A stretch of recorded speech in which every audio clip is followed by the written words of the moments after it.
Hello. Hello hello. అన్న, phone cut అయిందన్న. అవునవును, చెప్పండి చెప్పండి. అదే మీ నెంబరే చూస్తా ఉన్నా, మళ్ళా చేసా. ఏందన్నా మా బతుకులేంది, మా పరిస్థితులేంది? ఉమ్, ఆ?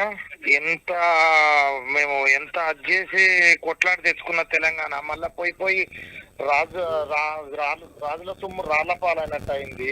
ఉమ్. ఏం చేస్తారన్న మీరు? నేను ఐటీఐ అయిపోయిందన్న నాది. నాకు 2 ఎకరాల పొలం ఉన్నది. ఆ, రైతు బంధు అయితే ఇంతవరకు లేదు. ఆ, అసలు గత అన్నదే లేదు నాకు రైతు బంధు. ఉమ్, కేసీఆర్ ఉన్నప్పుడు 1వ తారీఖు నుండి 15వ తారీఖు వరకు వచ్చేదన్నా నాకు. ఉమ్, కానీ ఇప్పుడు ఆ రైతు బంధు కూడా లేదు. ఉమ్, ఎంత ఇబ్బంది పడతానమని అంటే ఇక అంత ఇబ్బంది. పెట్టుబడులకు కూడా అదైంది. మొన్న ఆ బ్యాంకులకు వెళ్ళి మా అమ్మ తాడు కుదవబెట్టి మరీ తెచ్చుకొని నాటేసే పరిస్థితి వచ్చింది నాకు. ఉమ్. ఏంది ఈ తీన్మార్ వలన ఏంది? నేను కాపోన్నే, ఆయన కాపాయన. ఈ రైతు బంధు అడిగితే చెప్పుతోని కొడతా అనుడు ఏందన్న? ఆయన ఇంట్లోకెళ్ళి ఏమన్నా ఇస్తాండా? ఉమ్. ఆయన సొమ్మ ఏమన్నా? మా ప్రజల సొమ్మే, మా సొమ్మే మాకు ఇయ్యడానికి వారికి ఏమైందన్నా? ఉమ్. అడుగుతే కొడతారా? ప్రశ్నిస్తే కొడతారా? ఇక అంటే తెలంగాణలో ప్రశ్నించే గొంతుకలుగా ఉన్నటువంటి ఆయన మరి పూర్తిగా అది అంటే వాళ్ళు ఏమంటున్నారంటే కాంగ్రెస్ వీళ్ళు కావాలని బీఆర్ఎస్ వాళ్ళు రెచ్చగొడితే వీళ్ళు మాట్లాడుతూ ఉన్నారు రైతులు అని అంటున్నారు. లేదన్న, ఇక్కడ పార్టీతో మాకు సంబంధం లేదన్న. అన్న నేను చెప్పాలంటే ఒకప్పుడు శ్రీకాంతాచారి నాకు 3 years సీనియర్. ఆయనే నాది Warangal arts and science college, నాది కూడా. తెలంగాణ ఉద్యమం అప్పుడు మేము కూడా కొట్లాడినాము. అన్న అయిపోయింది. ఇప్పుడు నా ఏజ్ 33 years. ఇప్పుడు నాకు జాబ్ అది కూడా లేదు. ఇక అన్నిటి మీద ఆశలు వదులుకొని బిల్డర్ దగ్గర, కాంట్రాక్టర్ దగ్గర బిల్డింగ్ కాంట్రాక్ట్లు తీసుకొని ఎలక్ట్రికల్ వర్క్ చేసుకోవాల్సిన పరిస్థితి మాది. చదువుకో అయిందేదో అయిపోయింది, అన్ని వదిలేసినాం, అవసరం లేదని. ఈ కాంగ్రెస్ ప్రభుత్వం వచ్చిన కాడ నుండి ఆటో డ్రైవర్లు రోడ్ల మీదే. అరే చెడి మనం ఆటో నడుపుకుందామన్నా కూడా ఆటో కూడా ఏం లేదు. అన్ని ఉన్నోళ్ళకే పట్టమాయిగా. ఆ దరఖాస్తు 5 దరఖాస్తులని అది ఫామ్లు నింపించింది. అది ఎక్కడెక్కడ పోతానయో, ఎక్కడెక్కడ ఉన్నాయో ఎవరికైనా తెలుసా?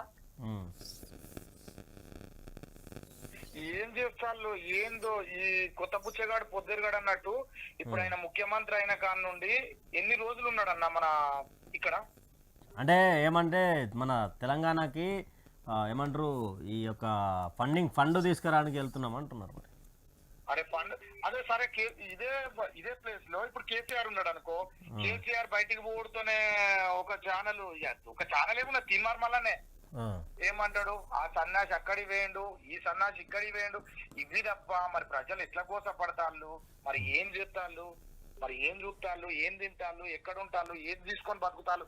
ఇది లేదా? ఇక ఇది లేదు. ఒకప్పుడు ఛాయ్కి 10 రూపాయల డబ్బులు ఏమని అడిగిండు తీన్మార్ మల్లన్న. అలా నేను కూడా వేసిన 350 రూపాయలు ఏదో నేను కూడా కొట్టిన. ఉన్నాయి, స్క్రీన్ షాట్లు ఉన్నాయి. ఇప్పుడు ఇన్ని కోట్లకు అధిపతి ఎక్కడి నుండి అయ్యిండు? అది వాళ్ళు కష్టపడి సంపాదించుకొని పంట పొలాలు వేసి వాళ్ళు కష్టపడ్డ దాంతో వాళ్ళు తింటారు. కానీ రైతులైతే ఒకళ్ళు ముంచింది లేదు. ఇంకా వాళ్ళే దళారుల చేతిలో మోసపోతున్నారు రైతులు. అవును, అది కాదు రైతు రాజు అంటారు కానీ రైతు రాజు అయితే చాలా లేదన్న.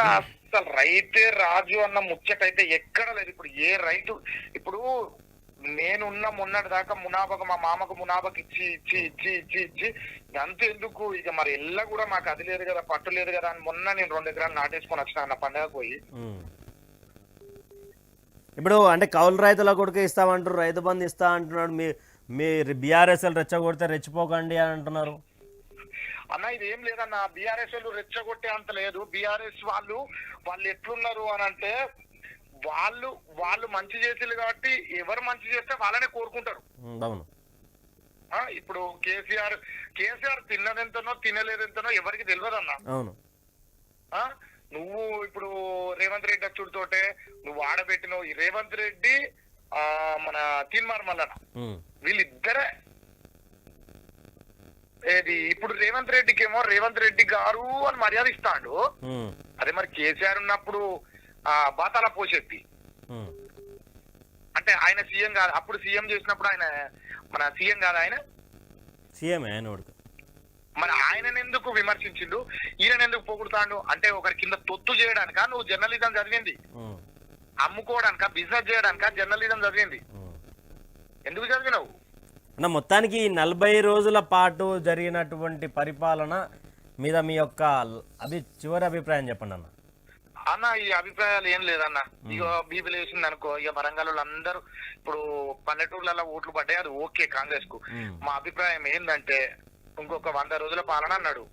100 రోజుల పాలనలల్లా నేను చేసేది అన్ని మీకు ఏమేమి హామీలు ఇచ్చినా అవన్నీ నెరవేరుస్తా అన్నాడు. అవును, 6 గ్యారెంటీలు చేస్తా అన్నాడు.